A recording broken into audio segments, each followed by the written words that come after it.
to private university. I was in a very serious car accident. For 2 weeks in intensive care.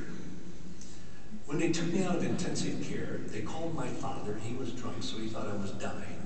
They drove me 125 miles home in an ambulance. They took me into my bedroom, strapped me into bed where I could not move. I could move, but they didn't want me to, because they were afraid of further injury to my lower neck and my lower back. And so I was strapped in. I could hear. All I could do was flash my eyes. The 3 nurses that were taking care of me, I mean, one for each 8-hour period, had not showed up yet. I could hear the ambulance leave. Here I am, I'm stuck in bed like this, and in about probably no more than 5 minutes, my father walked into that room.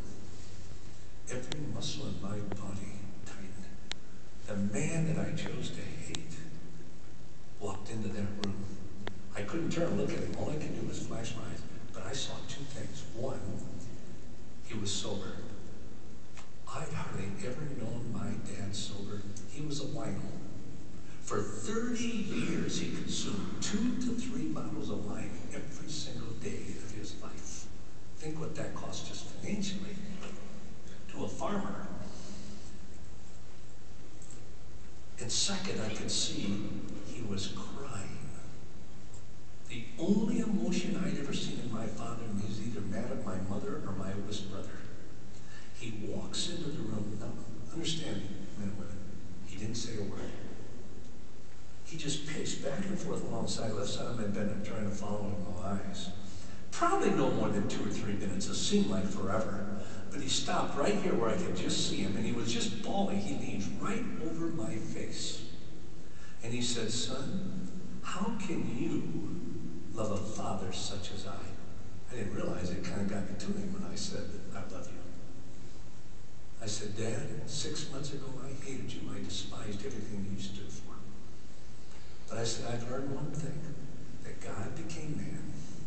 His name is Jesus, and he is passionate about a relationship with you." And my dad turned around and walked out. I thought, boy, did I blow that one. About 45 minutes later, he walks back into the room, walks right up to the bed, leans over, and I will never forget what he said. He said, "Son, if God can do in my life what I've seen him do in yours, and if he can forgive me for what I've done to my family, then I want to accept him as my Savior and Lord." Whoa! Right there, my dad prayed for me. Look, most people don't have this much joy in a lifetime, and I had it in one moment. Right there, my father prayed for me. I call it a farmer's prayer. It's very down to earth.